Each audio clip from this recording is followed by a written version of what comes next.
Bonjour à toutes et à tous, nouveau podcast e-commerce nation pour évoquer un sujet du moment, un sujet qui compte et qui va compter, la souveraineté numérique avec une question qui va être la nôtre pendant toute cette discussion. Les e-commerçants sont-ils trop dépendants des big tech? Et pour cela, et heureusement, je ne suis pas tout seul, bien évidemment, je suis avec Thomas et Nicolas qui me font le plaisir de leur présence pour décrypter ce sujet dans ce nouveau podcast d'e-commerce nation.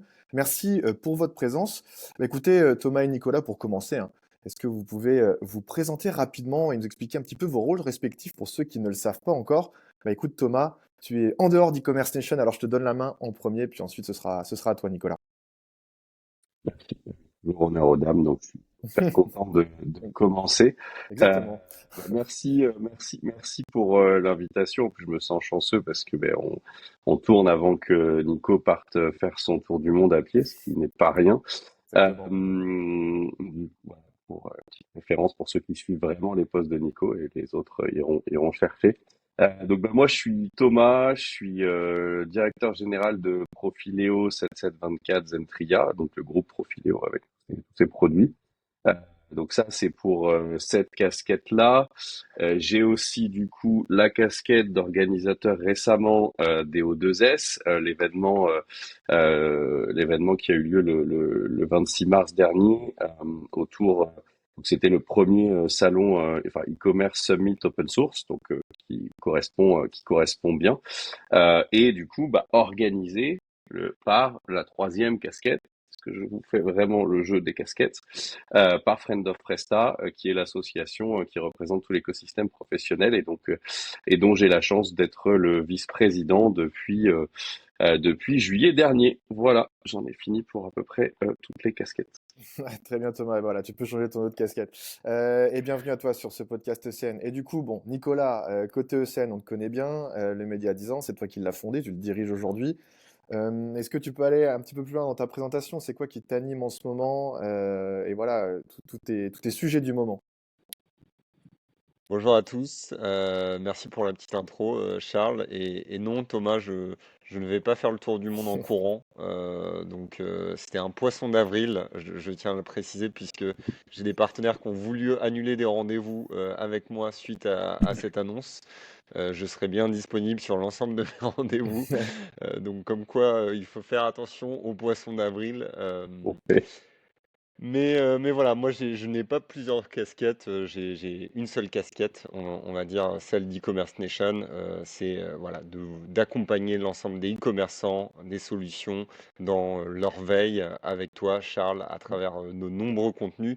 Et donc c'est avec plaisir que je vais pouvoir échanger avec vous deux. C'est Thomas qui a une vision très particulière et pour nous c'était important de lui donner la parole sur cette thématique de souveraineté. On sort tout juste de l'e-commerce open source Summit et du baromètre aussi qui a été sorti par Friends of Presta. Donc pas mal d'éléments qui nous permettent de donner de la matière dans une analyse en se disant quid de la souveraineté pour les e-commerçants? Est-ce qu'il faut privilégier des solutions basées sur le territoire français ou territoire européen? Et donc voilà, de démêler un peu le fil et les enjeux de tous ces sujets. Ouais, l'objectif de décrypter, et merci pour le petit clin d'œil du journal du e-commerce toutes les semaines sur e-commerce nation avec Nicolas. On décrypte toute l'actualité. Et une nouvelle fois, bah, merci pour votre présence. Et comme tu le disais, voilà, on entend de plus en plus parler de souveraineté numérique, mais du coup, Thomas, histoire de vraiment poser le sujet, de contextualiser un petit peu, concrètement, pour un e-commerçant, ça veut dire quoi aujourd'hui, souveraineté numérique, histoire de bien poser le sujet? La souveraineté numérique, c'est globalement la dépendance qu'on a à des solutions qui sont en dehors de l'Union européenne. Ça, c'est vraiment la souveraineté au sens européenne. Et après, on peut tirer le fil sur les dépendances sur la souveraineté en dehors de France. Mais en vrai, la France aujourd'hui n'est un sujet en termes de souveraineté que parce que nous avons des champions. Je le dis souvent parce qu'on me dit mais pourquoi tu te bats pour la souveraineté française? Je dis mais en fait je me bats pour la souveraineté européenne et je fais un gros focus sur la France parce qu'on a des solutions qui existent. C'est-à-dire que je suis pas en train de dire ouais on doit réinventer toutes les solutions. Après, s'il y a des gens qui veulent inventer de nouvelles solutions tech françaises, je suis très heureux de ça. Par contre, il y a déjà des champions. Et c'est là où la souveraineté est importante, c'est de se dire, bah voilà, il faut, c'est une dépendance qui est importante. Euh, et c'était la table ronde. On a fait une table ronde sur la souveraineté à EO2S du coup, et il y avait l'IRA, donc sur la partie paiement. Pourquoi voilà le paiement? Est-ce que vous êtes dépendant sur le paiement? Est-ce que vous êtes dépendant sur votre CMS e-commerce? Est-ce que vous êtes dépendant sur votre hosting? C'est-à-dire, alors, des fois c'est très lié parce que quand vous êtes sur du SaaS, bah, les deux sont imbriqués. Est-ce que vous êtes dépendant sur l'ensemble de vos solutions aussi? On sait qu'un e-commerçant, et je pense qu'il utilise entre une quinzaine et une vingtaine de solutions minimum. Minimum. Donc on sait que l'e-commerce a été historiquement très dépendant des solutions américaines pour la plupart, puisque bah, on a tous été biberonnés à Google Analytics pour n'en prendre qu'un. La Search Console, on a été tous dépendants de Google pour le search. On était dépendant pour Google Ads, et puis après on a été dépendant pour les ads en termes de Meta, Insta, etc. Donc les social ads. Tous les réseaux sociaux, on est entièrement dépendant de solutions américaines. Mais la question, c'est voilà, est-ce qu'on amplifie cette dépendance, sachant que plus on va vers, plus on donne de dépendance, et c'était le titre de la table ronde de EO2S, c'était est-ce que c'est simplement idéologique la dépendance, donc en gros, est-ce que tu as une approche, allez, j'allais dire de ce terme parce que j'essaye de le remettre dans les bonnes de le remettre dans les bonnes grâces et de le laver un peu. Est-ce que tu as une approche patriotique et donc très politique, on va dire au sens noble, très citoyenne de la dépendance, presque militante, ou est-ce qu'il y a vraiment des impacts business? C'est-à-dire que est-ce qu'aujourd'hui voilà, ça apporte quelque chose d'utiliser des solutions souveraines, européennes et françaises? Est-ce que ça te donne, est-ce que ça te met un boulet au pied? Ou est-ce que ça te met un avantage concurrentiel? Euh, Instinctivement, je sais que tous ceux qui nous écoutent, pour la plupart, quand j'ai dit boule aux pieds, ils ont dit oui. J'en suis sûr. On a tous cette réflexion-là. Alors que quand on détaille les chiffres, quand on regarde, et c'est ce qu'on a fait avec le baromètre et Friend of Presta la semaine dernière, euh, déjà l'open source. Donc l'open source, il y a de l'open source qui est souverain européen, puis il y a de l'open source qui n'est pas souverain. Je prends le cas de Magento ou de WooCommerce, ce sont pas des open source qui sont européens. Par contre, au moins ils vous permettent de hoster votre donc d'héberger, pardon, je vais essayer de pas trop angliciser le tout, d'héberger votre site là où vous le souhaitez. Donc vous pouvez le gérer sur des je sais pas, chez OVH par exemple, ou sur des solutions françaises. Donc maîtriser vos données. Vous pouvez aussi vu que c'est de l'open source, faire les développements, donc garder la maîtrise. Parce que le problème de la souveraineté, mais il est global, et d'ailleurs on le voit, hein, tous nos hommes et femmes politiques commencent à s'apercevoir que tiens, quand on appuie sur un bouton, il y a de la lumière qui s'allume, et c'est un peu la même chose. Ils se disent ah tiens, si on n'a plus de souveraineté, en fait euh, on n'a plus de fiscalité qui rentre. Tous ceux qu'on forme en France, et là pour le coup, je pense qu'on peut être tous d'accord que on a des écoles d'excellence parce que tous les Français, ils terminent aux US. Donc en fait, on n'a pas de taf à leur donner, c'est-à-dire qu'ils sortent de l'école et il n'y a pas de marché. C'est-à-dire qu'ils sont très bons, c'est des très bons devs, etc. Et il y en a très peu, enfin il y en a qui finissent par revenir, on le voit avec le Quin de Meta, mais sinon, ils partent parce qu'il n'y a pas les ambitions. Donc en fait, c'est tout ça le problème de la souveraineté, c'est que si tu perds toutes ces briques, une fois que tu as perdu la connaissance, que tu as entièrement envoyé ton chiffre d'affaires et tes marges à l'étranger, il reste quoi pour nous? Et je fais le lien, mais à un moment donné, c'est de la création de valeur, et la création de valeur paye nos modèles sociaux au global. Donc, il y a de l'idéologie, mais il y a de la réalité citoyenne, et l'e-commerce n'en est pas, n'en est pas dévoué, quoi. C'est-à-dire qu'il doit vraiment C'est une pierre. Et l'e-commerce aujourd'hui génère du chiffre d'affaires, génère de la marge, génère des compétences, génère des emplois, et donc maîtriser sa stack et ses données, bah, c'est aussi maîtriser qu'est-ce qu'on va en faire. Est-ce que ces données vont être utilisées par d'autres? On sait qu'Amazon a été un grand champion de faire une super marketplace pour regarder quels étaient les produits qui marchaient, puis après sortir les Amazon basiques. Donc ça, c'est un exemple historique, hein, qui date pas d'hier et du réveil de la souveraineté. Et donc oui, oui, quelles sont vos dépendances en termes de e-commerce? Et donc si à la fin, bah, vous êtes dépendant sur le PSP parce que vous avez pris un PSP américain, qu'en plus du coup Apple Pay, Amazon, enfin Apple Pay, Google Pay, qu'en plus vous avez votre CMS qui bah, du coup n'est pas développé en France, et demandez-vous tiens combien d'équipes et combien de salariés ont les outils que vous utilisez déjà rien que sur le territoire. Vous allez voir, ça va faire un peu drôle. Et ça pour moi par exemple c'est un très bon choix, parce que c'est pas parce que voilà on n'est pas sans, voilà on peut bosser avec des solutions qui sont pas européennes, mais est-ce qu'elles jouent le jeu? Et il n'y en a pas beaucoup qui jouent le jeu. Et peut-être, Je veux pas merci Thomas rentrer dans pour... un tunnel, donc je m'arrête. Non, mais en plus, j'ai pas mal d'autres questions, mais du coup, voilà, merci pour cette introduction et cette mise en place. Nicolas, peut-être pour réagir aussi aux propos de Thomas, parce que j'avais une question suivante. Est-ce que c'est encore un sujet politique, comme tu l'évoquais Thomas, ou est-ce que c'est devenu un vrai enjeu business, peut-être pour terminer cette introduction? Je sais pas si Nicolas, tu as des éléments de ton côté. Alors, le sujet politique, il est réel. Après, quand on se place du point de vue des chefs d'entreprise et des e-commerçants, généralement, c'est une réflexion pragmatique.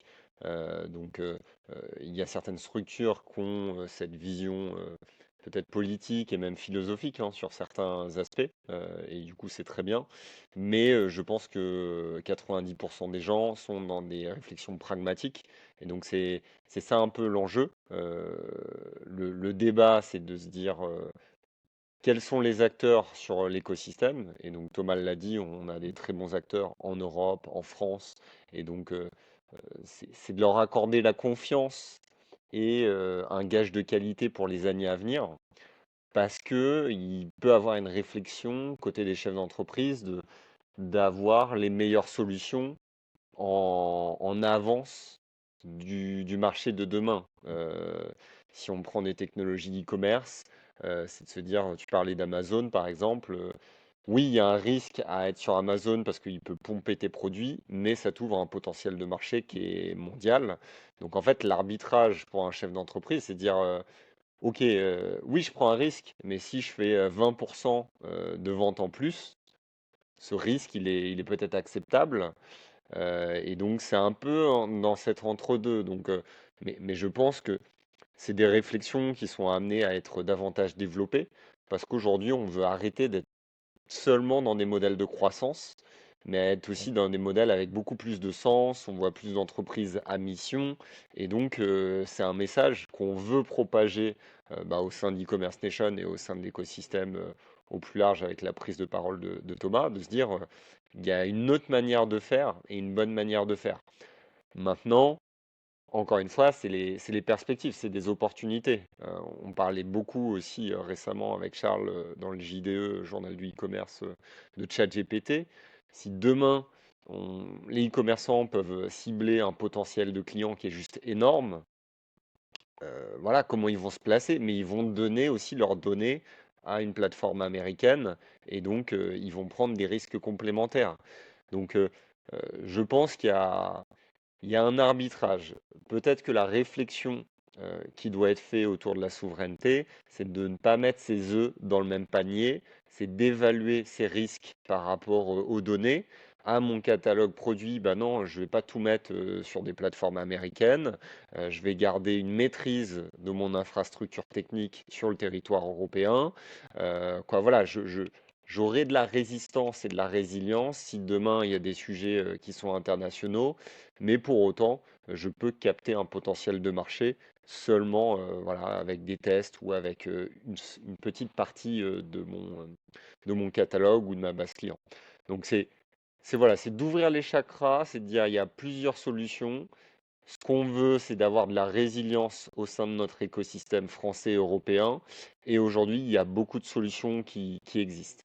Après, la réflexion et le paramètre qu'on peut mettre aussi dans la balance, c'est l'innovation. Et donc là, Thomas l'évoquait sur la capacité à innover. Parce qu'aujourd'hui, malheureusement, c'est des gros acteurs, hein, c'est du Google qui va prendre les devants sur l'IA, sur les modèles publicitaires, sur les modèles de distribution. Donc ça reste des leviers incontournables, mais sans être dans une logique, je pense, binaire. Il ne faut pas opposer les deux. Il faut se dire, il faut avoir une approche souveraine de son entreprise pour se dire comment je limite le risque de mes actifs essentiels. Et si je veux considérer des leviers de croissance, pourquoi pas les considérer dans un second temps. Donc voilà, je veux vraiment casser ce côté très binaire de la chose. C'est pas tout l'un ou tout l'autre. On peut avoir un mix. Et donc, il faudrait avoir un mix de souveraineté. Et donc, au moins de cartographier vos éléments qui sont essentiels, garder la main dessus et favoriser un écosystème qui peut se fragiliser si aujourd'hui tous les acteurs du e-commerce français utilisent des solutions américaines.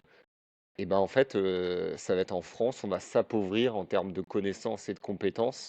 Donc ça, c'est potentiellement un sujet.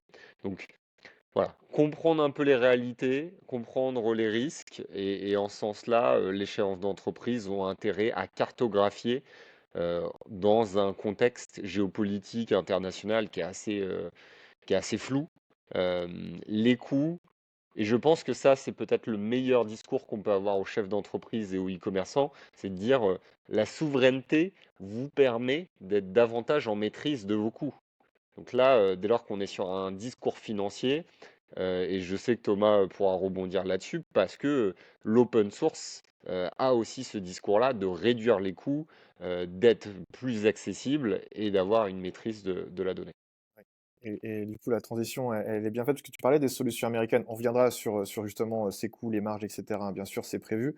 Mais voilà, peut-être pour rentrer dans notre première partie sur cette dépendance et aussi un peu, entre guillemets, cet angle mort, puisque comme tu le disais, voilà, aujourd'hui, il y a une grande partie des outils e-commerce qui reposent sur des solutions américaines, hein, que ce soit dans le cloud, dans le CMS, le paiement, le marketing. Est-ce qu'au final, on n'est pas en situation de dépendance sans vraiment s'en rendre compte, ou est-ce que ça y est, on s'en est rendu compte? T'en penses quoi, toi, Thomas, là-dessus? Euh, je pense qu'ils ont un talent incroyable pour nous simplifier tellement la vie, tout en ayant une couche de marketing euh, où quand on commence à comprendre ce qu'ils ont fait, ils sont déjà sur une autre étape. Pour le coup, ils ont un talent incroyable pour nous rendre dépendants. Et Google a été le plus fort, et on prendrait toujours cette phrase que tout le monde connaît, mais si c'est gratuit, c'est toi le produit.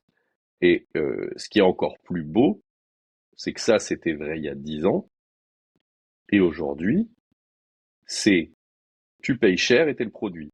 Donc ils ont réussi quand même à un tour de force que honnêtement, moi je trouve incroyable. Si tu prends un pas de recul, euh, tu te dis mais c'est assez formidable, c'est que on paye et en plus on dit merci. Après on se rend compte qu'on est dépendant. On le voit, il y a des choses qui auraient été intolérables, inacceptables il y a quelques années, qui aujourd'hui sont complètement rentrées dans les mœurs parce que, alors on dit il n'y a pas le choix, c'est pas vrai, on a toujours le choix. Et oui, je veux rebondir, il y a un point sur lequel je partage pas complètement l'avis de Nicolas, je suis pas complètement d'accord, c'est que euh, si les chefs d'entreprise, les directeurs marketing, les DSI étaient réellement pragmatiques, on n'aurait pas 68% de solutions e-commerce open source utilisées par les entreprises françaises, on en aurait plus de 80%. Aujourd'hui, beaucoup ont cédé à la hype. Et ça me rend, honnêtement, je vous le dis, ça me rend fou tous les jours. Tous les jours. Pourquoi? Parce que tous les jours, on me dit, euh, tiens, bah, du coup, je décide, salut. Et puis là, les gens me connaissent, donc en plus, certains me taquinent gentiment et d'autres me disent, bah, je te connais bien depuis longtemps, tu vas pas être content, mais je viens de décider de migrer, etc. parce que et en fait parce que c'est moins cher, parce que si, parce que là. La première question que je pose, c'est est-ce que tu peux m'envoyer le cahier des charges que tu as envoyé pour les deux solutions? À chaque fois, il y a le cahier des charges de la solution qui n'est pas souveraine, qui fait 20 pages, et le cahier des charges de la solution qui est souveraine et souvent open source, qui fait 70 pages. Je dis, mais en fait, vous avez accepté qu'à gauche, c'était pas possible, parce que du coup, c'est du SaaS, c'est fermé. Donc il y a des choses où les discours qu'on entend, enfin moi ça fait 15 ans, hein, moi j'ai passé ma vie en agence avant de rejoindre Profiléo, donc ça fait 15 ans qu'on m'explique que telle fonctionnalité, mais tu te rends compte si je l'arrête, tout mon business s'arrête, etc., etc. Et ça, eh ben on veut toujours pas l'accepter dans l'open source et sur les logiciels souverains. Et de l'autre côté, de toute façon, tu peux pas le faire. Donc, on te dit, bah non, c'est pas possible. Non, il faut que tu rentres dans les standards. Ok, pas de souci, je rentre dans les standards. Sauf que tu ne maîtrises plus tes coûts, puisque tu arrives et déjà tu es sur abonnement, tu es sur commission. Il n'y a pas d'engagement à 3 ans, à 10 ans, à 20 ans du pourcentage des commissions. Donc tout peut augmenter du moment où la bourse va être moins bonne et qu'il va falloir aller chercher des marges. Tu vas augmenter, tu vas prendre. Les solutions que tu utilises, la plupart du temps, et ça c'est les retours que j'ai de marchands qui disent, bah en fait au début on m'avait dit 20 dollars x 10. Bon, bah, en fait, je te confirme, je suis pas à 20, t'avais raison, je suis pas à 20 dollars x 10, je suis à 200 ou 500 dollars par mois x 10. Donc, c'est pas exactement la même chose. Alors que l'open source, c'est pas plus compliqué, c'est pas moins accessible, et tu peux après, oui, il faut que tu fasses du on-premise, il faut que tu choisisses. T'as un tout petit peu plus d'effort au départ à faire, mais c'est pas vraiment de la technique. Souvent on dit ouais, c'est de la technique. Bah, je ferai pas de pub sur ce que je fais, mais ce que je fais au quotidien, non. Les gens avec qui je travaille, les clients avec qui je travaille, ils font pas de technique. Nous, on en fait beaucoup, mais ceux qui travaillent avec nous n'en font pas. Donc c'est pas moins accessible et la discussion que j'avais avec Lyra ou avec OVH Cloud qui était à la table ronde, les deux m'ont confirmé. Lyra m'a dit bosser avec des solutions de paiement étrangères coûte beaucoup plus cher que de bosser avec des solutions de paiement françaises. Point barre, il n'y a pas de débat. Ils ont sorti des études, ils ont des données chiffrées. OVH et OVH, c'est pareil. J'ai des discussions avec des marchands qui sont sur du AWS, donc en open source. Je n'arrive même pas à voir, moi, aujourd'hui, comment je pourrais facturer autant que ce qu'ils sont en train de payer. Je ne sais pas le faire. J'ai beau essayer d'empiler, de mettre de la ressource, des trucs, je ne peux pas. Je ne sais pas le faire. Du coup, il y a vraiment, aujourd'hui, voilà.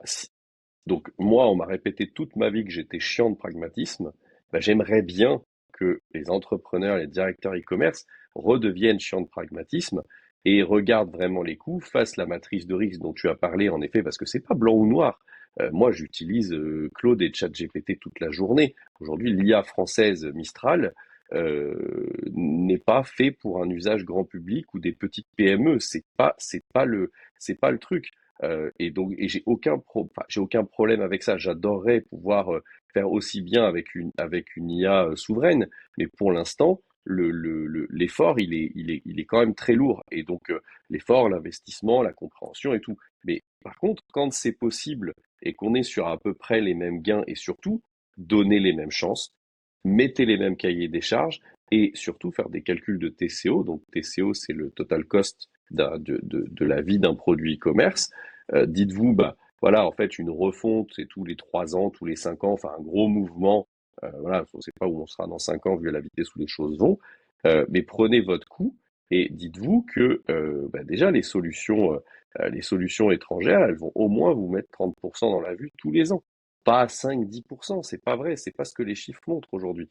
Donc, et dès qu'on commence à faire ce total coût, et les solutions open source, elles doivent faire un travail aussi d'être plus faciles, d'avoir des montées de version qui sont moins lourdes, qui soient beaucoup plus, voilà, beaucoup plus one click. Donc ça, elles y travaillent. Mais je reviens toujours à ça, et c'est pas que de l'idéologie, c'est que on a tous besoin d'un marché minimum économique pour vivre. Toute entreprise en a besoin. Et la personne qui achète sur ton site e-commerce, bah, ça peut être le développeur qui bosse, ça peut être le gars chez moi qui fait l'hébergement, ça peut être celui qui travaille dans le PSP de paiement. Donc on est quand même dans une, voilà, on est quand même dans une boucle quelque part. Et du coup, pour revenir sur cette dépendance, merci Thomas, hein, pour cette analyse, mais voilà, si demain certaines de ces briques, elles deviennent bah, soit contraintes, soit indisponibles, est-ce que tu penses, est-ce que vous pensez aussi avec Nicolas, bien sûr, que beaucoup d'e-commerçants seraient capables de continuer à opérer? Comment ça se passerait de ce côté-là? Peut-être Thomas rapidement, et puis après Nicolas, et puis j'aurai une autre question après Bah, pour toi, Nicolas. pour le coup, ça serait la guerre parce que tu le vois déjà quand Claude Flair tombe et Claude Flair tombe, bah là bon pour le coup tout le mondial tombe. Donc là on est tous dépendants au niveau mondial et tous, on est tous à peu près à la même échelle. Euh, et en effet, il n'y a pas de personne n'a prévu le rollback. C'est-à-dire que tes données, elles sont sur un SaaS. Et toutes les contraintes que tu mettais quand tu es un marchand un peu d'une certaine taille, toutes les contraintes que tu mets bah, quand tu bosses avec, sur du on-premise, c'est-à-dire de l'héberger et des choses comme ça, où tu vas vouloir des backups, tu vas vouloir des redondances, tu vas vouloir voilà, que ta donnée elle soit protégée en cas de panne matérielle. Mais une fois que tu es sur des solutions cloud, tu te dis, mais de toute façon, le cloud, ça marche tout seul, dans le nuage, et c'est formidable. Sauf que c'est pas vrai. AWS a des pannes, Google Cloud a des pannes, tous ils ont des pannes. Et du coup, comment tu fais pour récupérer tes données et comment tu fais pour être capable justement de dire, OK, si ça tombe ou que le SaaS, parce que telle politique américaine ou que Trump il décide de nous mettre un peu de poil à gratter et dire, bah tiens, tel type de business, je le ferme et t'as plus le droit de l'utiliser du jour au lendemain. Parce que à chaque fois on me dit oui, oui, mais ça c'est très hypothétique, il était tellement dépendant de nous que machin. Enfin, s'il réfléchissait, il ferait pas la moitié de ce qu'il fait. Donc, s'il décide un matin de changer les règles, on est mort. Et le truc, c'est que bah, si c'est fermé, bah, personne ne sait rollback. Personne. Et du coup, en plus, toutes les équipes en interne auront perdu les compétences, auront bah tout est facile, tout est simple, tout est one click, et du coup tu perds complètement la compétence. Donc je pense que ça sera très très compliqué et qu'il y aura de la casse si ça arrive. Et Nicolas, peut-être pour réagir aux propos de Thomas, et toi aussi, côté e-commerce nation, peut-être pour aller un petit peu plus loin, est-ce que tu sens que les marchands, que les e-commerçants, ils ont conscience de ces enjeux ou pas encore?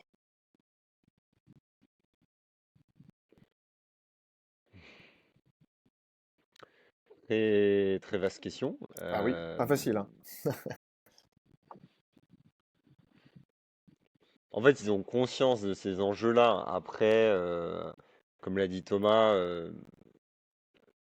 en fait, parfois, il faut des éléments déclencheurs pour que les gens ils changent leur comportement.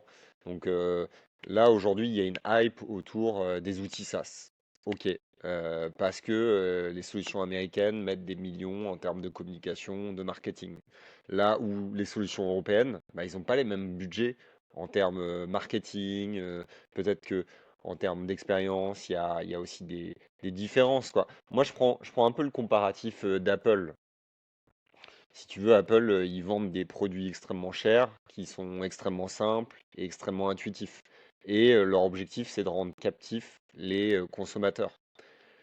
Et donc là, on est exactement dans la même situation où au final, la commodité, parce qu'ils ont un marketing qui est extrêmement conséquent, fait que c'est ces solutions qui redeviennent, qui arrivent sur le devant de la scène. Et donc, c'est comment on contrebalance ça? C'est-à-dire qu'il y a des alternatives françaises, européennes, mais elles n'ont pas la même promesse ou le même pouvoir marketing pour impacter la décision des décideurs. Donc, les gens ont conscience de ça, mais pour demander, pour avoir des validations, pour avoir un outil open source, faudrait qu'il soit suffisamment sexy, faudrait qu'il, pas forcément juste le côté sexy, mais suffisamment de réassurance. Et si on regarde les éléments, ils sont là, mais ils sont pas forcément marketés ou visibles. Et donc c'est peut-être ce déficit. Euh, on parle de solutions françaises, on parle de Mistral ou autre, mais si je vois mon exemple, moi j'ai jamais utilisé leur chat, le chat de Mistral, tu vois. Donc, je suis conscient de la souveraineté, mais le réflexe et le bouche à oreille, bah, ils s'orientent beaucoup plus vers du chat GPT, du cloud, tout ça. Donc, le marketing qu'il y a autour de ça bah, impacte négativement les solutions souveraines. Et donc, c'est le serpent qui se mord la queue. Parce que si tu n'as pas plus d'utilisateurs, si tu n'as pas plus de traction, eh ben, tu ne peux pas investir, tu ne peux pas développer ton outil, et ainsi de suite. Et donc, c'est comment tu hacks un peu cette roue. Et donc, la seule possibilité, c'est de faire prendre conscience les gens, de se dire, mais en fait, la souveraineté, c'est un vrai sujet, de toi faire la démarche d'utiliser plus de solutions open source françaises, européennes, tu vas cautionner, tu vas donner un peu ton vote à ces solutions-là pour leur donner plus de possibilités de grandir. Et donc, c'est en ça que je trouve intéressant ce discours de prise de conscience et d'action. Mais voilà, pour répondre à ta question, oui, la plupart des gens ont conscience de la souveraineté, mais ils n'ont pas eu le déclic. Il te faut un élément qui te permette de franchir le cap. Ça peut être une panne, ça peut être une difficulté, ça peut être une proposition commerciale attractive sur un outil souverain.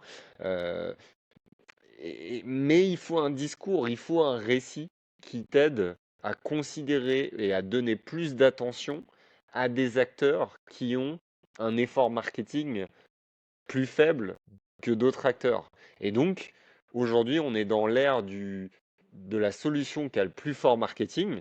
Et si on reprend cette métaphore, ce comparatif avec les solutions high-tech, par exemple, on prend les smartphones, mais en fait, c'est pas parce que c'est un iPhone que c'est le meilleur téléphone du marché. Mais on t'a fait croire que ça. Et aujourd'hui, le budget que tu mets pour avoir un iPhone, tu pourras avoir un Xiaomi beaucoup moins cher ou une solution française beaucoup moins chère pour prendre le coup, dont aujourd'hui il y a du reconditionné avec le mode opérateur, c'est quoi? Hello, si je dis pas de bêtises, qui est un iOS français développé en France.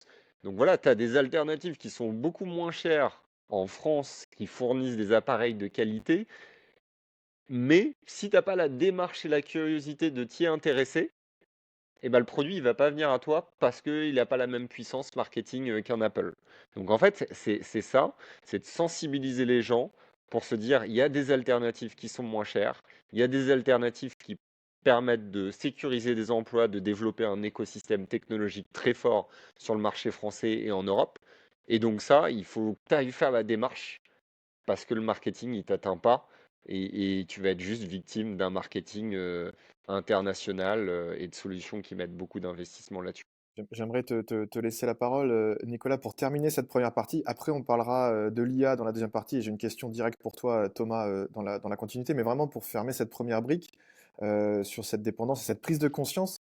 Est-ce que la souveraineté numérique pour toi, Nicolas, elle aujourd'hui, et t'en parlais tout à l'heure, un sujet de dirigeant ou est-ce que c'est encore perçu comme un sujet trop technique? En quelques mots, histoire de terminer cette première partie. Alors, c'est les dirigeants qui peuvent peut-être s'en préoccuper. Après, Thomas parlait des DSI, des responsables données. Je pense que c'est vraiment un sujet technologique autour de la donnée, quoi. La douleur est très forte là-dessus. Si demain tu as une panne ou si tu Mm. perds ta base de données ou ta base de produits, ça impacte toute l'entreprise. Donc, c'est potentiellement des personnes qui sont plus sur la partie technologique qui le remontent à des dirigeants ou à des responsables parce qu'ils sont conscients des risques réels. Là où un dirigeant, peut-être, il ne connaît pas forcément les failles de sécurité, l'impact d'une solution SaaS. Mais j'ai envie de dire, il faut que le sujet il soit partagé par l'ensemble des strates au sein d'une entreprise. Parce que le responsable marketing, quand il va décider de prendre un abonnement à tel outil, il faut qu'il ait le réflexe de se dire quels sont les outils européens que je peux mettre en face.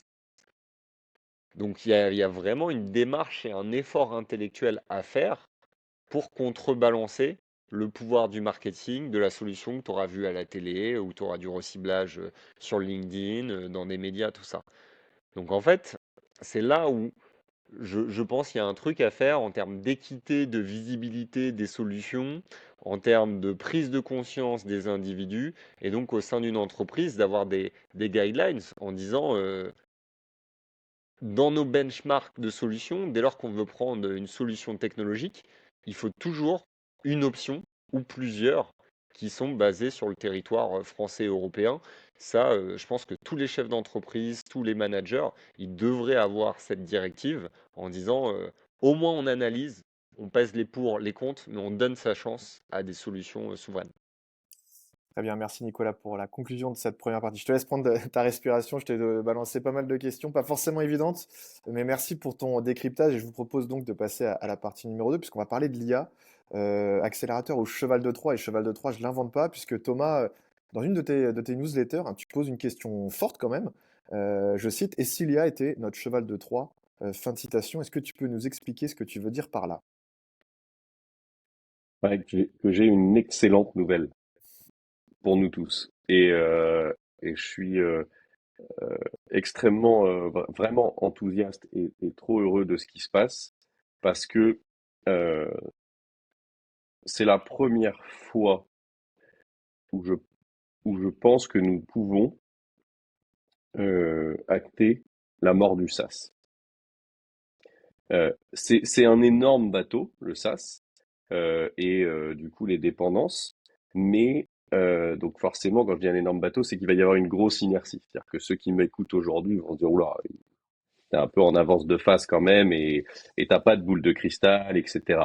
Mais on pourra refaire ce podcast dans 1 an, 2 ans, 3 ans, 4 ans, 5 ans, et puis on verra. Euh, Quand je dis que l'IA est enfin notre cheval de Troie, c'est que c'est la première fois où des outils auxquels nous sommes dépendants, parce que ChatGPT et Claude, nous en sommes dépendants et ils ne sont pas souverains, mais c'est la première fois que ces outils nous permettent de faire du code, de créer des applications, de les héberger nous-mêmes euh, et d'aller beaucoup, beaucoup, beaucoup plus vite. Mais du coup, en fait, grâce à eux, vous pouvez recoder.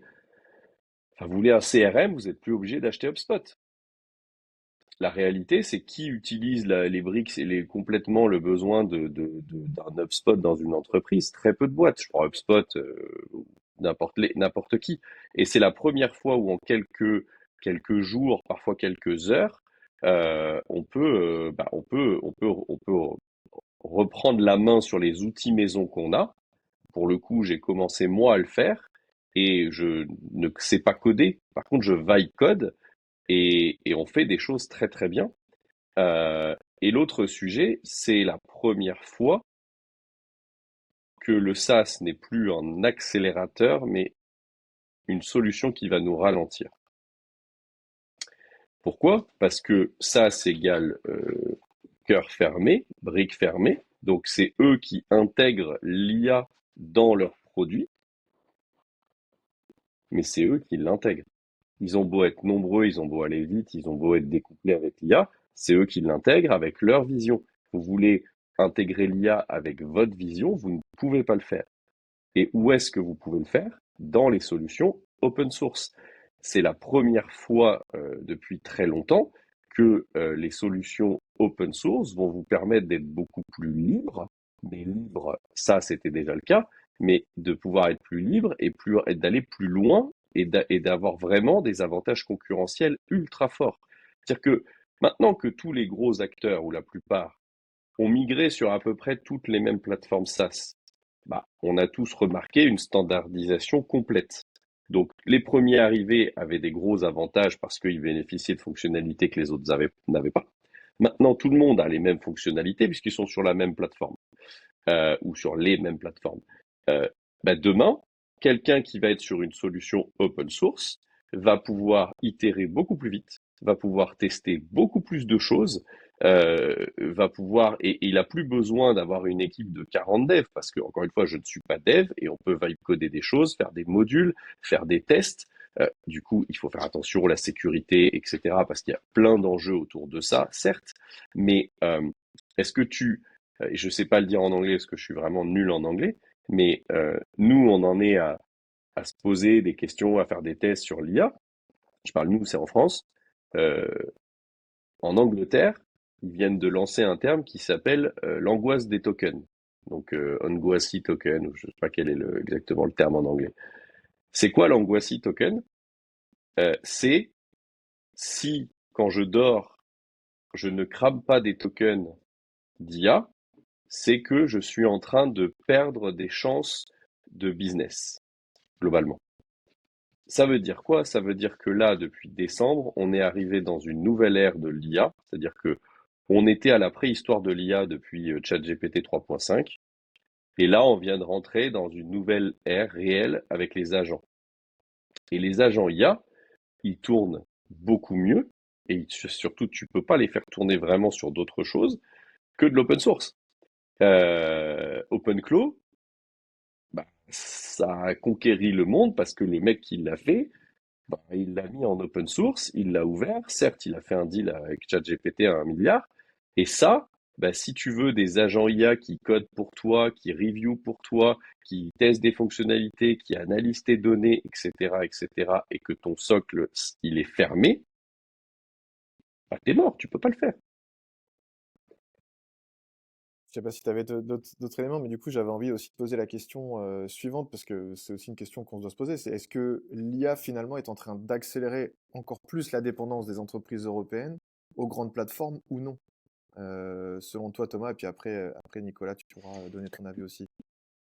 Moi, je pense que c'est surtout la première fois que il y a deux entreprises américaines qui sont en train d'en tuer 300. Enfin, j'exagère, mais tu prends, bah, Google a réussi à rattraper son retard à une vitesse incroyable. Honnêtement, on va pas se mentir. Apple, ils ont lâché l'affaire et ils ont préféré dire, OK, on va faire des partenariats. Donc, tu as Google, OpenAI et Claude. Bah, regarde eux, ils se portent très très bien et regarde tous ceux qui sont en bourse et qui sont américains, qui sont non, enfin, ou nord-américains ou autres, prends tous les chiffres en bourse de tous ces gens-là, ils sont en train de dégringoler. Ils sont en train de dégringoler. Donc c'est la première fois où tu as trois boîtes, trois, quatre, cinq boîtes, qui en fait sont en train de dégommer tout un business parce que le SaaS n'existe plus. On entre dans l'ère du IaaS, Agent as a Service. Le SaaS, le S de software, il est mort parce qu'aujourd'hui, faire du software est devenu aussi accessible que de se faire un café. Est-ce que Nicolas, t'as des éléments à ajouter par rapport à ce que dit Thomas? Est-ce que tu partages son avis? Qu'est-ce que tu en penses de tout ça avant qu'on passe sur la partie e-commerce et stratégie e-commerce pure? Super, super intéressant. Donc Thomas, il met des gros coups de pied dans la fourmilière, mais c'est très vrai. Les valorisations de SaaS, elles sont effondrées sur les dernières semaines et tout aux États-Unis, hein. Donc il y a quand même des signaux qui sont réels. Voilà, je pense que oui, ça devient une commodité de coder, de créer des plateformes. Donc quand quelque chose devient une commodité, ça dévalorise bah, ces modèles-là, hein, tout simplement, vu que demain, tout le monde peut lancer son SaaS, entre guillemets.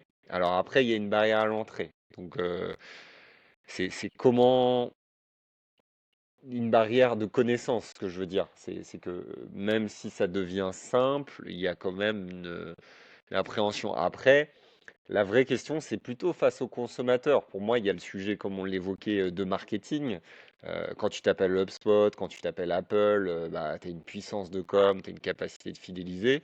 Donc, est-ce que cette marque et cette résilience avec leur base de données consommateurs va continuer de leur laisser un peu de temps, entre guillemets? Mais je rejoins Thomas là-dessus, c'est-à-dire que on a des outils qui sont phénoménaux et donc il leur faut de la matière première. Et l'open source leur permet d'apprendre en fait. C'est accessible, ça va être modulable, il y a une plus forte flexibilité et souplesse. Donc philosophiquement, l'open source est parfait pour que l'IA puisse grandir et doper ces solutions-là. Donc cette évolutivité, l'extrême évolutivité de ces plateformes-là, c'est vraiment intéressant. Et donc c'est comment favoriser un terrain technologique propice à des IA qui sont extrêmement puissantes pour déployer des business d'une nouvelle ampleur. Donc, c'est ça que je trouve intéressant en termes de vision, c'est de se dire, on a longtemps cru que les SaaS c'était super bien parce que c'était extrêmement simple, peu flexible parce que ça te permettait de faire un truc, mais au moins, voilà, tu changeais pas de chemin, tu restais vraiment sur le chemin établi. Eh bien, aujourd'hui, vu que tu as un assistant qui te permet de simplifier et de déployer tout ce que tu veux, ce que tu as besoin, non, c'est plutôt de chemins qui s'inventent dès lors que tu as besoin sur des technos existantes. Donc là, il y a quand même un changement de paradigme. Donc, une forte opportunité pour les solutions européennes de proposer une nouvelle philosophie et des plateformes open source. Donc, oui, pour moi, c'est une opportunité de folie pour les plateformes open source. Et les tensions qu'on a en termes énergétiques au niveau international vont impacter les prix des SaaS et encore plus des SaaS américains. Donc Thomas l'évoquait, on va avoir des coûts qui vont être plus élevés pour les SaaS. Il va y avoir une concurrence accrue pour les SaaS parce que le vibe coding permet de lancer des nouvelles solutions. Donc au final, le meilleur pari à avoir, c'est de se dire, je vais capitaliser sur une solution qui est flexible et donc open source et qui va être évolutive avec des briques IA. C'est ce qui paraît le plus logique dans le contexte actuel. C'est ceux qui n'auront pas considéré ça, ils vont perdre en agilité. Et donc, ce que disait Thomas, c'est de se dire, les SaaS, oui, c'est eux qui décident d'intégrer les briques IA. Mais dans l'open source, c'est communautaire. Donc, imaginons, tu as ta plateforme e-commerce qui est open source et tu as une agence qui vient de développer un nouveau module avec l'IA qui peut juste augmenter les opportunités commerciales ou les possibilités de déploiement de ton catalogue et tes produits. Tu vas en bénéficier.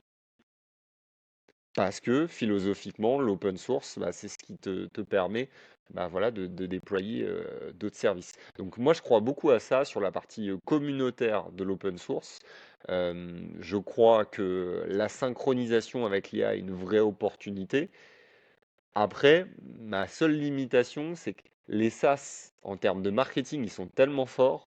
Est-ce que les consommateurs, selon les typologies de consommateurs, il y en a, en fait, ils sont heureux de avoir peu de services et en fait, ils se complaisent dans la facilité et la simplicité. Donc en fait, c'est quel est le temps peut-être pour que les utilisateurs migrent sur ces solutions-là parce que de manière rationnelle, je pense que ça a du sens de basculer sur d'autres solutions. On a évoqué en termes de coûts, en termes d'opportunités, de synchronisation avec l'IA, ça a du sens. Mais est-ce que les gens sont prêts au changement, même s'ils ont la prise de conscience? Est-ce qu'ils vont basculer facilement? Et donc la vraie question, c'est quel timing euh, qu'on va observer sur ces prochaines années? Ouais, merci Nicolas. J'ai une dernière petite question pour toi, et puis après je demanderai à Thomas de conclure sur cette brique IA avant de passer à notre dernière partie. Mais du coup, Nicolas, est-ce que tu vois, voilà, on en parle assez régulièrement quand même de l'IA au niveau des e-commerçants. Est-ce que tu vois déjà des impacts concrets de l'IA dans les stratégies e-commerce aujourd'hui? C'est quoi un petit peu ton feedback là-dessus? Et puis après, Thomas, pour conclure cette partie. Sur la partie IA, le premier réflexe, c'est les fiches produits. C'est comment générer du contenu pour mes fiches produits, générer des descriptifs automatisés, générer des photos ou des vidéos de mes produits. Donc là, l'ensemble des e-commerçants arrivent vraiment à maturité sur l'ensemble de ces sujets. Il y a beaucoup de solutions qui sont développées rapidement sur ces thématiques et ce n'est pas des sujets très complexes à Mhm. mettre en place pour son site. Donc ça, c'est le premier volet, fiche produit, information client. Après, il y a tout un volet sur l'automatisation qui est en train de se développer très fortement pour les sites e-commerce. Donc, je pense que le sujet de la personnalisation pour l'expérience utilisateur est aussi voilà, en train d'arriver à maturité dans la mise en place. Donc ça, voilà, je dirais fiche produit, automatisation, personnalisation, ça, c'est les briques essentielles. Et après, je pense que le vrai sujet, ça sera un peu sur la diffusion, sur le partage du catalogue produit, sur les flux interplateformes, les gestionnaires de flux, sur les places de marché, tous ces éléments-là. Là, on va y arriver. On va y arriver d'une certaine manière.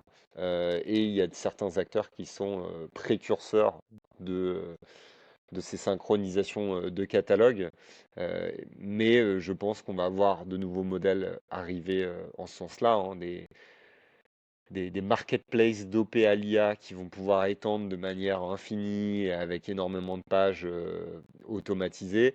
Mais on va revenir, en fait, ça va déporter la valeur beaucoup plus sur l'expérience client, sur l'accompagnement client, la fidélisation, la connaissance. Je pense que le vrai sujet, il sera là pour les e-commerçants, développer des relations de qualité avec les consommateurs. Ouais, merci Nicolas pour ces premières idées, ces stratégies e-commerce. Et voilà, on revient assez souvent dessus sur e-commerce Nation. Donc si ça vous intéresse, bah, n'hésitez pas à être curieux et à regarder tout ça chez nous. Thomas, est-ce que du coup tu peux conclure cette deuxième partie sur l'IA, accélérateur ou cheval de Troie? C'est quoi un petit peu tes points importants sur cette partie? Ça va être les deux, c'est-à-dire que c'est notre plus incroyable cheval de Troie pour reprendre la main en utilisant des technos qui sont pas les nôtres, mais qui vont nous permettre de maîtriser les technos qu'on va utiliser tous au quotidien. Donc ça c'est le premier sujet. Et accélérateur, tu disais, alors, il faut faire attention B2B, B2C. Le B2C va prendre vraiment beaucoup plus de temps. C'est des choses, le particulier, ça va être plus long. Le B2B, justement, tu vois, il n'y a pas de barrière à l'entrée. Il y en a pas. C'est pas vrai. La seule barrière à l'entrée, il y a un truc que je dis depuis, j'ai saoulé depuis 15 ans les gens avec qui je travaille, c'est que on a seulement les limites qu'on se met soi-même. Tu vois, je suis à la différence de Nicolas, pas du tout dans le sport, mais je pense qu'il y a un vrai lien. C'est que il n'y a pas de limite pour aller courir. Il n'y a pas de barrière à l'entrée pour aller courir. Si je veux aller courir et que je décide d'aller courir, oui, je vais pas faire autant de kilomètres que Nicolas. Par contre, je peux aller courir. Je vais faire peut-être 500 mètres, 1 kilomètre, mais j'ai pas de barrière. Et ben l'IA, c'est pareil. Aujourd'hui, il y a pas de barrière. Enfin, la seule barrière, c'est 20 balles, quoi. Donc, clairement, il y a pas de barrière pour s'y mettre. Il n'y a pas de barrière pour tester.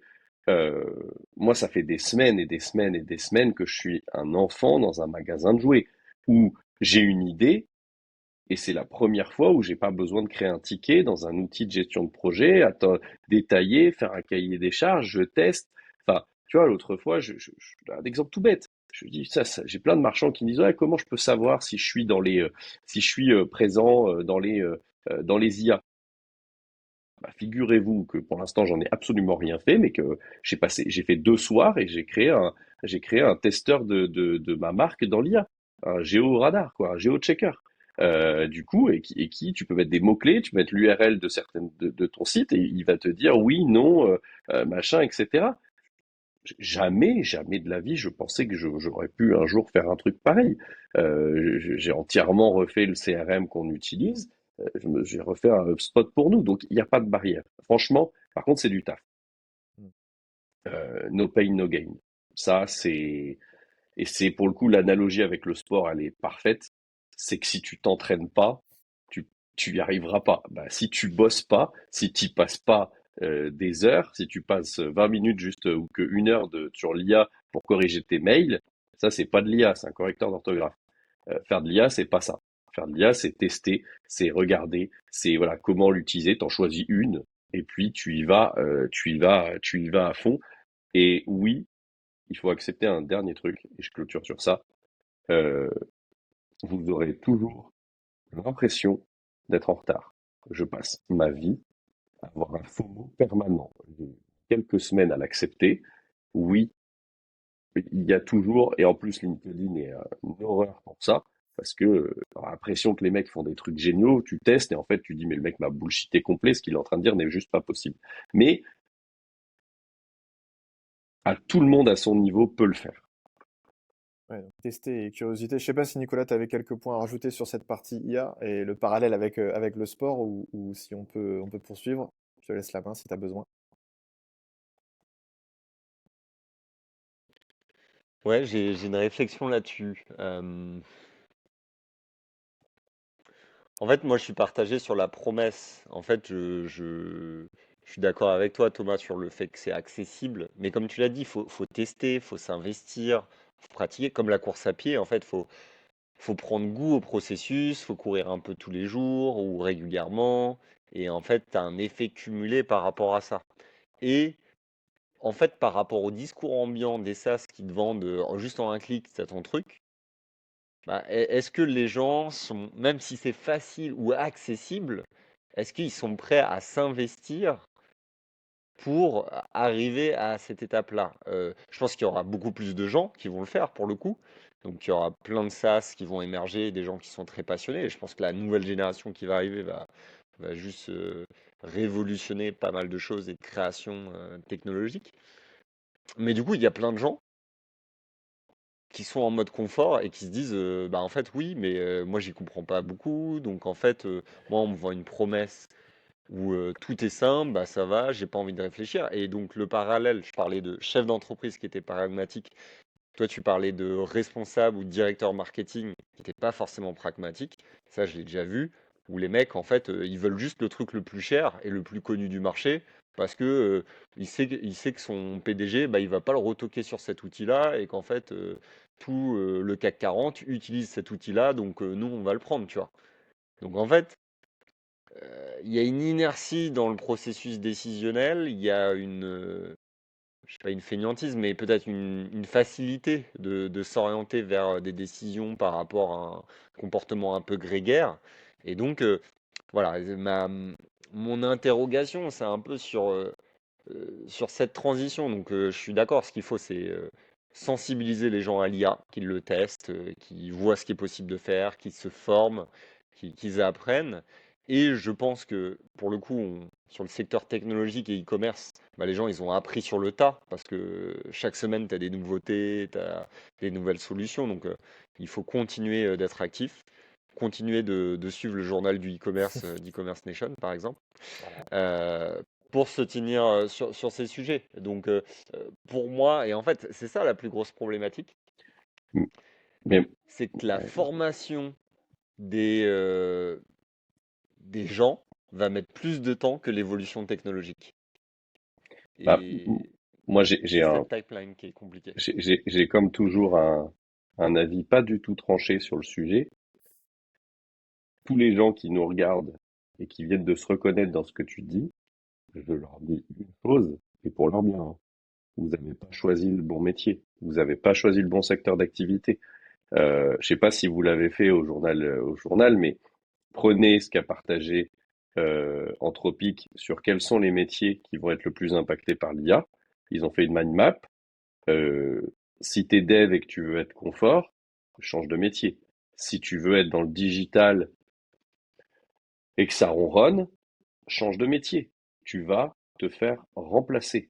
C'est tout. Tu vas te faire remplacer pas par de l'IA pure, tu vas te faire remplacer par des humains augmentés à l'IA qui, eux, vont tabasser à fond le truc, qui vont prendre un train d'avance. Et le problème, c'est que là, on n'est plus dans un train d'avance, on est dans une fusée et qu'ils auront 4 planètes d'avance et que là, on n'est plus sur un wagon. Avant, c'était, tu pouvais dire, ouais, bon, vas-y, je traîne un peu la patte, c'est pas grave, de toute façon, j'ai un wagon de retard, un wagon, c'est pas beaucoup.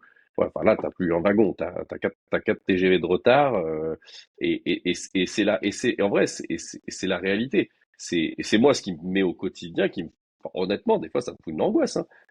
Mais il faut absolument parce que si tu le fais trop, bah, en mode justement, bon, ouais, et puis je vais choisir le truc plus cher.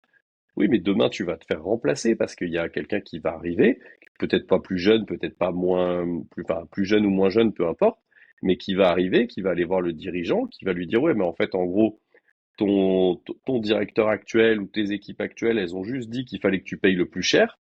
C'est pas la réalité. Et voilà ce que je te propose comme plan. Ça coûte 2 fois moins cher, on sera 3 fois plus agile et les personnes qui vont bosser, elles seront augmentées, elles produiront 2, 3, 4 fois ce qu'une personne fait. Bah, c'est fini, c'est plié. Et ça, c'est pas dans 10 ans, hein. Ça, c'est pas dans 10 ans. Ça, dans les 3 prochaines années, si une personne dans une entreprise n'est pas capable de produire 2 fois, ce qu'une personne produisait il y a encore un an, bah, en fait, tu as perdu. Et je te parle d'une fois, et ça, je te parle dans un an. Donc, je suis pas capable, j'ai pas de boule de cristal. Mais si c'est proportionnel, bah, ça veut dire que dans 2 ans, il faudra produire 3 et 4. Et si tu t'y mets dans un an et demi, ça va être chaud, hein. Super intéressant vos réflexions tous les deux. Bah, d'ailleurs, vous qui nous suivez, hein, n'hésitez pas à nous dire ce que vous en pensez de tout ça, de toute cette thématique. Évidemment, on parle de plein de choses différentes, mais voilà, c'est intéressant aussi d'avoir vos retours, ce que vous en pensez, comment vous vous projetez. Et voilà, je pense qu'on a bien refermé cette brique IA. On arrive à une heure de discussion, donc voilà, on va avancer parce qu'il y a plein d'autres sujets, mais on pourra en parler pendant des heures. On aura peut-être l'occasion d'en reparler pendant des heures, pourquoi pas. Mais voilà, pour la troisième partie et dernière partie, j'aimerais, voilà, je tape fort exprès, mais voilà, parler de souveraineté versus performance, est-ce que c'est un dilemme ou un faux dilemme? Et Thomas, je vais te redonner la parole pour la première question, mais il y a une idée qui est assez répandue, c'est que choisir des solutions européennes, ce serait je dis bien ce serait faire un compromis, sur la performance. Est-ce que c'est encore vrai aujourd'hui? Comment ça se passe de ce côté-là? Et puis après Nicolas, on prendra également ton avis. Euh, Ça a été un peu vrai. Pas performance, mais du coup, les Américains ont vraiment la chance d'avoir un marché uni. Donc, quand ils lancent un produit, ils le lancent et il y a 450 millions de personnes et des entreprises de ouf qui peuvent l'utiliser. On dit toujours le marché, et je suis le premier à dire, le marché européen est plus gros que le marché américain en volume et en valeur. C'est vrai, mais on est tellement fragmenté que, puis du coup, nous, on légifère avant de faire, et puis eux, ils font, et puis ils légifèrent après, ce qui est quand même une grosse différence. C'est-à-dire qu'ils mettent les limites une fois qu'ils commencent à voir que ça pose des problèmes, et nous, puis on envisage les problèmes, et puis on met les limites avant. Donc forcément, c'est deux mindsets qui sont très différents, deux états d'esprit qui sont très différents, et donc eux, ça scale tout de suite. Ils ont effectivement, historiquement, une dévrabilité de malade. Et en termes de marketing, bah, ils sont hyper bons. Donc du coup, les solutions européennes et françaises, elles ont toujours l'air d'avoir un train de retard parce que déjà d'un point de vue marketing, elles sont toujours un peu nulles à chier. Désolé pour le terme, mais c'est vrai. Elles sont toujours un peu, c'est toujours voilà, je pense que la mode du rétro va nous rattraper. Donc un jour, on va se dire ah, elles étaient hyper modernes. Mais par contre, je reviendrai pas sur toute la conversation qu'on vient d'avoir, mais avec l'IA, c'est terminé. Et on a fait quand même, on a eu un gros biais dans tout ce podcast parce qu'on a parlé des SaaS. Euh, je voudrais qu'on revienne. Il y a des ogres qui veulent nous rendre dépendants, les GAFAM et autres. Vous avez d'excellents SaaS. Le SaaS, c'est payer un logiciel qui fait une solution et vous la payez avec un modèle mensuel. C'est ça un SaaS. Et puis il y a l'open source où là vous avez le logiciel et puis vous allez payer des briques autour et puis même il y a des SaaS qui vont se construire sur cette open source. Je suis pas du tout un anti-SaaS. Il y a des SaaS qui sont incroyables en France, il y en a plein, mais vous verrez que la grosse différence, c'est que la plupart du temps, les SaaS qu'on fait en France et en Europe sont des SaaS ultra métiers, ultra spécifiques. Et je pense que pour le coup, autant les gros SaaS et les ogres SaaS, euh, leurs jours sont comptés. Par contre, les SaaS métiers, de tout ce qu'on a dit sur l'IA, les spécificités, etc., à moins d'être une grosse boîte, c'est impossible pour une PME d'aller aussi vite et de créer des micro SaaS partout, etc. Ils vont pouvoir, chacun d'entre nous maintenant, on peut créer nos propres SaaS métiers très proches de nous. Par contre, on va avoir besoin de ces SaaS-là. Mais l'avantage, et tu le disais Nicolas, ils seront moins chers parce qu'ils seront hébergés en France. Le coût écologique. On est basé en nucléaire, donc du coup, notre impact sur la planète est beaucoup moins. Les data centers en Europe impactent beaucoup moins la planète, quoi qu'on en dise, que les data centers américains, etc., au gaz de schiste et compagnie. Donc du coup, il y aura tous ces enjeux-là qui s'enchaînent. Et non, enfin, et toute la discussion qu'on a eue sur l'IA, c'est que non, ça c'est complètement faux, c'est fini.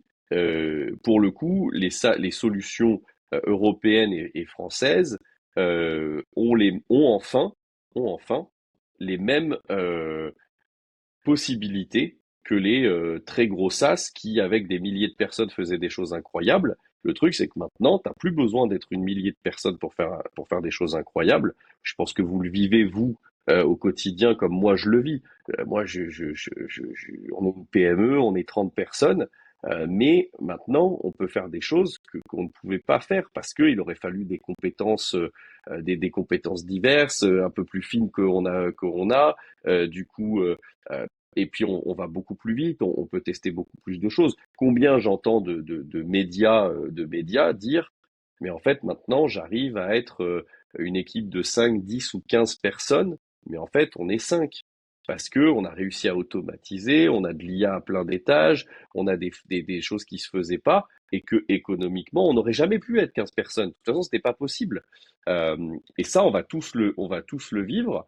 Et, euh, et encore une fois, je pense qu'il faut absolument, si vous avez le choix entre deux solutions, choisissez la solution française ou européenne. Merci Thomas. Et du coup, Nicolas, pour rebondir sur ce que disait Thomas, t'en penses quoi, toi, de ton côté, de voilà, ce compromis, entre guillemets, sur la performance quand on choisit des solutions européennes, etc., pour conclure sur cette partie souveraineté performance? Je suis d'accord avec Thomas. Je pense que en termes de performance, je vois pas forcément de grosse distinction. Ce que je vois, c'est qu'il y a un peu un legacy, un héritage, c'est-à-dire tu as une solution, tu fonctionnes sur Google depuis 10 ans. Tu as stocké tous tes fichiers, tout ton drive sur Google, tous tes documents, tous tes mails. Donc tu es lié à Google. L'outil, il est simple, tu as un historique. Tu as d'autres solutions. Moi, j'utilise, à titre perso, j'utilise une solution comme ProtonMail. Je sais pas si ça te parle. J'utilise une solution qui s'appelle ProtonMail pour mes mails perso avec un drive. Bref, c'est une sorte de Google mais basé en Suisse.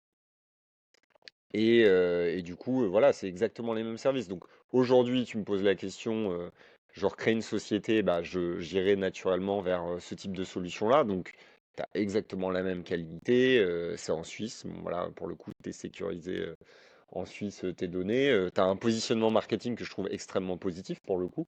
Et donc, voilà, je serais prêt totalement à aller vers une solution là-dessus. Mais il y a un héritage. Donc la bascule de l'héritage est pas forcément évidente. Mais à performance pure, on utilise de l'OVH, on utilise des solutions qui sont aujourd'hui basées en France. Et, euh, et généralement, on a moins de bouleversements que des solutions américaines. Sur de l'hébergement, on avait testé des solutions internationales. Donc, tu gagnes d'autres valeurs, c'est-à-dire qu'en performance, tu es à peu près à la même chose, mais tu as de la proximité. Tu peux avoir de l'interaction avec des conseillers. Bref, tu vas avoir d'autres valeurs et d'autres arguments marketing. Et je trouve que ça, c'est important dans une ère où aujourd'hui tout est automatisé, où tu te dis, bah, en fait, si je trouve pas d'interlocuteur pour telle ou telle solution, bah, en fait, ton business, il arrête de tourner. Donc, il y a un volet performance, il y a un volet sécurité.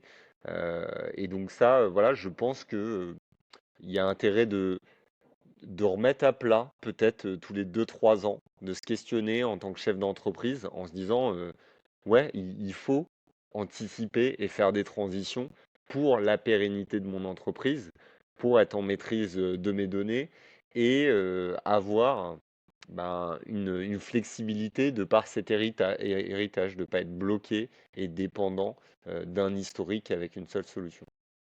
Ouais, Thomas, du coup, peut-être pour terminer et conclure cette troisième partie, avant de passer à la conclusion de notre échange tous les trois, est-ce que la vraie question, c'est pas finalement qui contrôle bah voilà, la data, qui contrôle la marge, on en parlait tout à l'heure, la relation client? En fait, si t'es plus patron chez toi, pose-toi des questions. Si ta marge, elle dépend de ce que ton provider principal t'impose comme pricing, moi, ça me pose question. Clairement, si ton CMS e-commerce décide du jour au lendemain que tes clients lui appartiennent autant que ils t'appartiennent, pose-toi des questions.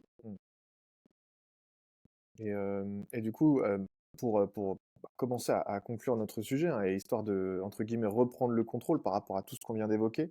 Si on parle concrètement, c'est quoi les premiers signaux qui doivent alerter un e-commerçant sur sa dépendance et aussi par où commencer sans tout remettre en question du jour au lendemain, comme tu le disais. C'est quoi un petit peu tes préconisations là-dessus? Je dirais, si déjà vous avez prévu de migrer sur des solutions qui vont vous rendre plus dépendant demain que vous ne l'êtes aujourd'hui, il est urgent de ne pas le faire. Vraiment urgent de ne pas le faire.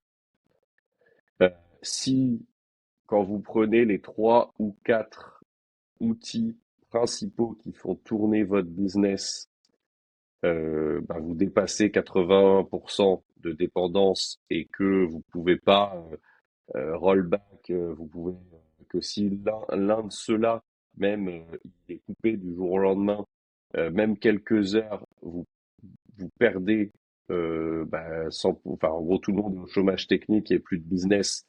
Bah, poser une question, être chef d'entreprise, être directeur e-commerce, être C-level dans une boîte, c'est pas une question de est-ce que je peux supprimer le risque, c'est comment je gère le risque. C'est ma matrice de risque et comment je fais pour le limiter. Du risque, il y en aura toujours.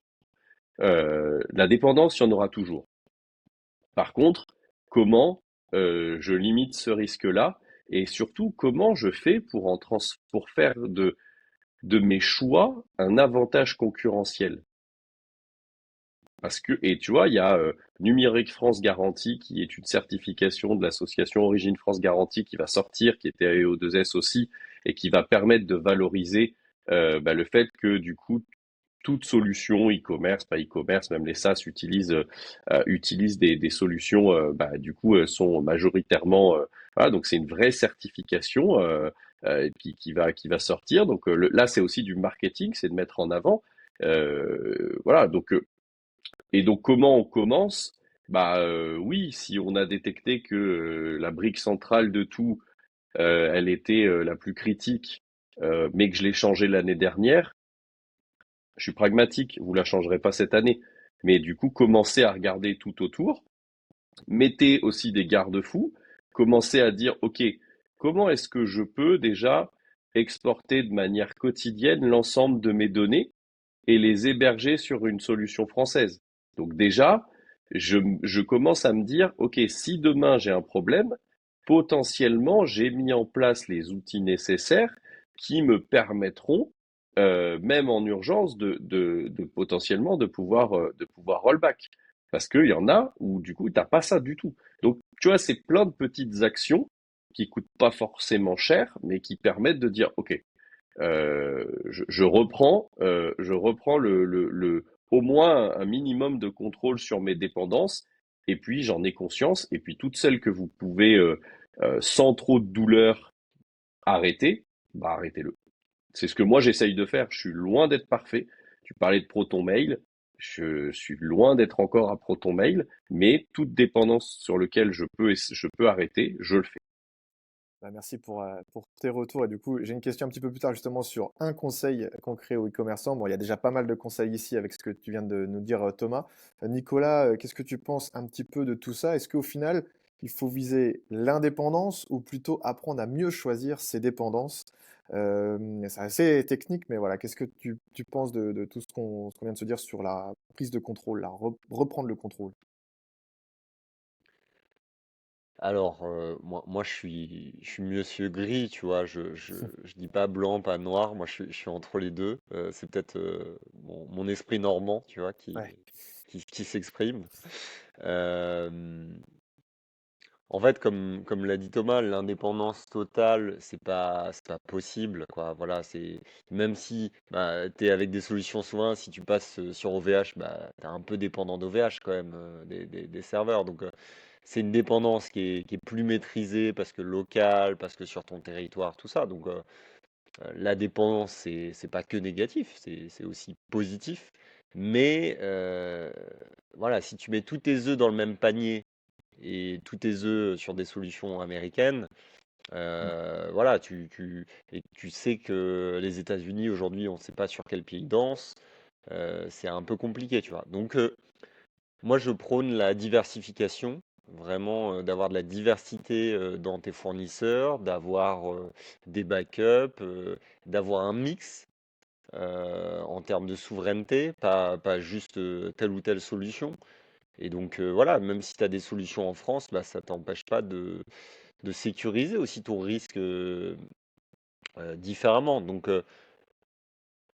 étudier les possibilités, faire un mix, avoir des sauvegardes sur des serveurs européens, français, déployer des nouveaux systèmes, prôner l'agilité. Voilà, l'agilité, quand je parlais tout à l'heure de ton catalogue, si demain tu te dis je vais être sur ChatGPT et tu donnes tout ton catalogue de produits à ChatGPT, bah voilà, c'est quand même un gros risque, quoi. Donc, donne pas tout ton catalogue. Voilà, sois agile, diversifie. Pareil sur Amazon.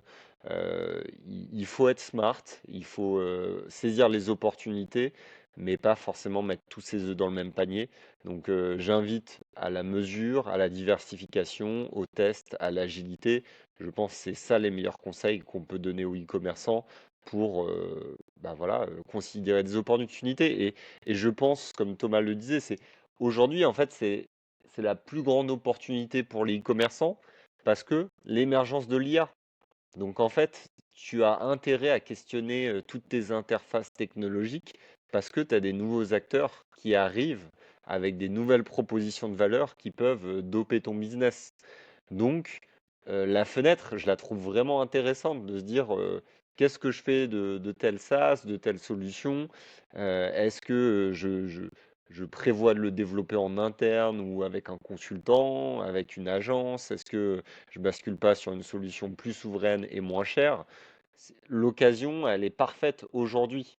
Ça aurait été il y a quelques années, mais en fait, ce discours, il était difficilement audible pour les solutions parce que ça représentait des coûts de transition qui étaient extrêmement élevés. Mais aujourd'hui, les règles du jeu ont changé, donc c'est une opportunité pour faire sa matrice et donc diversifier les risques. Merci Nicolas, merci Thomas. Bah, vous voyez, vous avez très bien anticipé ma dernière question sur un conseil chacun. Bon, vous en avez donné plein chacun, donc on n'aurait même pas besoin de revenir dessus. Mais juste avant de terminer notre échange, si on se projette dans 3 ou 5 ans, 3 à 5 ans même, est-ce que la souveraineté numérique va devenir un standard e-commerce ou non? C'est quoi votre projection à ce sujet-là, Thomas? Moi, je pense que on peut dire merci à Trump. Il nous a fait un tsunami de prise de conscience à tous les étages et c'était nécessaire. Il l'a fait que ça soit nous citoyens jusqu'aux États, jusqu'à l'Europe. Euh, on était déjà dans une espèce de dépendance, ça ne changera pas. Après Trump, les États-Unis ont été trop loin et peu importe que les démocrates ou les républicains repassent, ça sera pareil. Euh, on n'est pas isolationniste en Europe, à la différence des Américains qui veulent absolument, en fait, eux, ils veulent s'isoler et en même temps et diriger tout le monde. Euh, donc moi, je te dirais pas est-ce que ça va devenir un standard. Par contre, si j'avais vraiment un rêve dans 3 5 ans, et c'est si 100% de votre chiffre d'affaires ou plus de 80% de votre chiffre d'affaires dépend du marché français ou européen, eh bien oui, vous devez être sur une plateforme européenne au maximum et sur une et des plateformes européennes. À beaucoup plus court terme, j'ai une incohérence qui me fait mal au cœur tous les jours. C'est toutes les boîtes, les industries qui se battent pour le Made in France, pour le Made in Europe et qui abandonnent la stack technologique et qui en fait se battent pour fabriquer des slips, fabriquer des pulls, fabriquer des verres et qui vraiment se battent. C'est des gens pour qui j'ai une admiration sans borne parce que ce qu'ils font, c'est dur sur des métiers qui sont partis en Chine à des coûts de fou. Ils arrivent, les citoyens, nous citoyens, on les soutient parce qu'on achète les produits. Ils sont très bons en marketing, mais pourquoi vous avez abandonné le numérique et la stack technique. C'est autant important euh, que ce que vous êtes en train de faire sur le terrain parce que c'est aussi des emplois, c'est aussi des impôts. Et donc c'est eux à qui j'ai envie de dire en premier, mais s'il vous plaît, et en plus, je pense qu'il y a beaucoup de boîtes qui sont prêts à vous aider à le faire et à vous accompagner pour revenir. Euh, voilà, back to la maison, s'il vous plaît. Merci Thomas pour ce message avec ce très beau suite en plus pour faire le parallèle. Et Nicolas, toi, si tu te projettes à 3 à 5 ans, qu'est-ce que tu en penses de tout ça? Super intéressant. Tu posais la question du standard. Est-ce que ce sera un standard e-commerce, voilà, le côté souverain? Non, moi, c'est pas forcément un standard. Ce que j'espère, c'est que ça soit un standard consommateur. Thomas parlait du Made in France. Voilà, aujourd'hui, ça devient un standard consommateur. Il y a des consommateurs, aujourd'hui, bah, ils achètent français pour choisir leurs légumes, pour choisir leurs produits high-tech, leurs vêtements. Ils préfèrent choisir des produits Made in France. Et donc, on veut avoir ce réflexe et ce standard consommateur sur le numérique, te dire, bah, en fait, non, je suis une entreprise en France, bah, il faut que ma technologie, elle soit aussi en France. C'est voilà, indissociable. Donc, cette prise de conscience, je pense que ça doit être une prise de conscience, c'est ça que j'attends d'ici 3-4 ans. Ça passe par ces prises de parole, ben voilà, de donner l'espace à Thomas de s'exprimer là-dessus sur notre média. Pour nous, c'est extrêmement important de Merci. faire naître cette réflexion-là en se disant, ouais, en fait, c'est illogique de donner nos données aux Américains quand on sait à quel point les services de renseignement américains sont extrêmement puissants dans la société américaine et dans les sociétés américaines. Voilà, il y a énormément de sujets. Donc, donnons une chance aux acteurs européens. Si nous, les acteurs technologiques, on n'est pas clients des sociétés technologiques françaises et européennes, qui le sera? Parce que voilà, c'est un appauvrissement de notre écosystème technologique qui se profile. Donc, il y a une nécessité d'avoir cette prise de conscience et d'avoir un standard consommateur pour les solutions technologiques françaises et européennes. Donc, voilà, moi, ce que je veux, c'est que dans 3-4 ans, c'est le réflexe. Le premier réflexe, c'est dire, bah non, je vais acheter une solution française. Top, merci Nicolas pour ta vision à 3, 4, 5 ans. Thomas, maintenant, j'aimerais, parce que tout à l'heure, on parlait des différentes casquettes, etc. Tu en as une autre aussi, c'est que bah, tu as récemment sorti un livre qui s'appelle Ouais, je l'ai pas encore, donc j'enlève la casquette. Tu l'as pas encore en casquette, mais ça s'appelle La France mérite mieux, c'est aux éditions Maya. Est-ce que tu peux, voilà, en quelques mots, très rapidement, nous pitcher justement ce livre? Bah déjà, merci. Je voudrais vous remercier pour tout cet épisode. Merci de mettre en avant ce sujet-là parce que c'est une des pierres. On en parlait, marketing, visibilité, prise de conscience. C'est exactement ça. Euh, En juillet l'année dernière, j'ai commencé à m'intéresser à ces sujets de souveraineté numérique, à lever le capot sur des trucs et plus je le levais, plus j'étais effaré, vraiment effaré. Et comme je sais pas tout à fait faire les choses à moitié, ben, j'ai été effaré. Et puis euh, est arrivé à un moment donné au mois d'octobre où du coup, bon, j'avais fait toute la souveraineté. Et plus j'avançais, plus un truc tournait dans ma tête et je me disais mais en fait, dès que je regarde à gauche et à droite et au centre, tous les sujets en France, je me disais mais la France mérite mieux. Et ce livre, je l'ai écrit sans vouloir l'écrire. Ça a commencé par être, je me suis dit, tiens, j'ai plein de sujets sur lequel en fait je vois des parallèles avec tout ce que j'ai découvert sur la souveraineté numérique, vraiment qui était mon cœur de sujet. Et euh, et, et du coup, j'ai pas eu le choix. Enfin, j'ai commencé à écrire en me disant ça me fera des posts LinkedIn d'avance. Sauf que 3 semaines après, j'avais 50 pages. Donc je me suis dit ça va faire un gros post LinkedIn quand même. Donc je suis sorti et puis j'ai été voir ma femme, je lui ai dit écoute, je crois que je suis en train d'écrire un livre. Elle m'a regardé, ok. Euh, et, euh, et en fait, bah la France mérite mieux, c'est beaucoup de moi. J'ai vraiment mis beaucoup de moi dedans. avec ce côté-là j'en ai parlé tout à l'heure, du patriotisme, de dire que je ne donne pas de leçon du tout. Il n'est pas partisan du tout. Si vous cherchez qu'il soit à droite, à gauche, au centre, bah, vous vous ferez votre avis. Mais je veux porter un message quelque part plus que d'espoir, c'est que oui, la France mérite mieux sur beaucoup de sujets. Euh, et voilà. Donc je sais pas si je pitch très bien ce que j'ai écrit, je vous avouerai. Vous êtes un peu les premiers à qui je le pitch. J'ai fait une très belle précommande. Je suis vraiment merci à tous ceux qui ont été dans la précommande parce que j'ai fait 270% de l'objectif. Donc c'était trop cool. Euh, et c'est vraiment un livre qui vient du cœur. J'aime tellement la France de tout que du coup, ben voilà, je me suis dit, je ne peux pas continuer à être spectateur de l'état de l'état de notre pays. Et donc du coup, bah, j'ai écrit ce livre. J'ai écrit ce livre parce que c'était plus possible pour moi de regarder et de ne rien faire.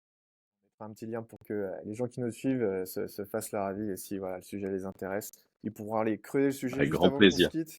Et bah, chacun, je vais vous demander une phrase de conclusion, hein, une phrase de fin. On a discuté pendant ouais, 1h20 là, qu'on discute de ce sujet-là. C'est pas facile de vous demander une ou deux phrases, mais voilà, pour conclure cette conclusion, Nicolas, si tu veux bien commencer, et puis après Thomas pour terminer. Euh, ouais, moi je dirais soyons fiers de nos champions français. Euh, Voilà, ne pas tomber tout le temps dans le French bashing. Quand on parle de solutions, on se dit bah non, elles sont pas au niveau et tout. Mais la plupart des gens, n'ont pas testé ces solutions. Donc oui, dans l'IA, il y a plein de top solutions, mais on a des acteurs français. Donnez la chance, encouragez-les. Et je pense soyez encore plus indulgents quand c'est des acteurs français. Voilà, soyez fiers et soyez indulgents et bienveillants. Nos champions français, ça sera ma phrase de fin. Merci Nicolas, très synthétique. Et toi Thomas pour terminer notre échange. Le e-commerce mérite mieux. Après la France, le e-commerce. Non, mais phrase de conclusion. Déjà, merci parce que vous faites un travail de ouf. Euh, voilà, ça fait vraiment plaisir d'être là, de pouvoir partager, de pouvoir mettre ce sujet en lumière. Il y a un vrai mouvement, il y a une vraie prise de conscience. Je partage complètement la conclusion de Nicolas. Il faut qu'on arrête de se bâcher. Il faut qu'on qu'on se fasse confiance, qu'on arrête de céder aux sirènes une fausse simplicité et en fait voilà reprenons notre destin collectif et vraiment je vous le dis ça coûte moins cher ça coûte moins cher c'est c'est beaucoup plus rentable de faire de l'open source, de bosser avec des solutions françaises que d'être dépendant sur des solutions étrangères. Donc voilà, et comme je l'ai dit à EO2S, la hype a changé de camp. Très bien, merci pour ton mot de la fin et merci à tous les deux pour votre présence. Voilà, on aurait pu encore discuter pendant des heures. On a essayé d'aborder plein de sujets. Donc voilà, dites-nous aussi ce que vous en avez pensé à vous qui nous avez suivis, ou si vous nous suivez en vidéo, si vous nous suivez en audio. Dans tous les cas, merci beaucoup de votre suivi. Vous êtes de plus en plus nombreux. Merci beaucoup Thomas, merci beaucoup Nicolas pour votre temps, pour Merci, votre décryptage, vos commentaires, tous les exemples que vous avez pu apporter. Et puis à très bientôt pour, pourquoi pas, de nouvelles prises de parole, de nouveaux sujets qu'on mettra sur la table avec grand plaisir. À très bientôt. merci beaucoup.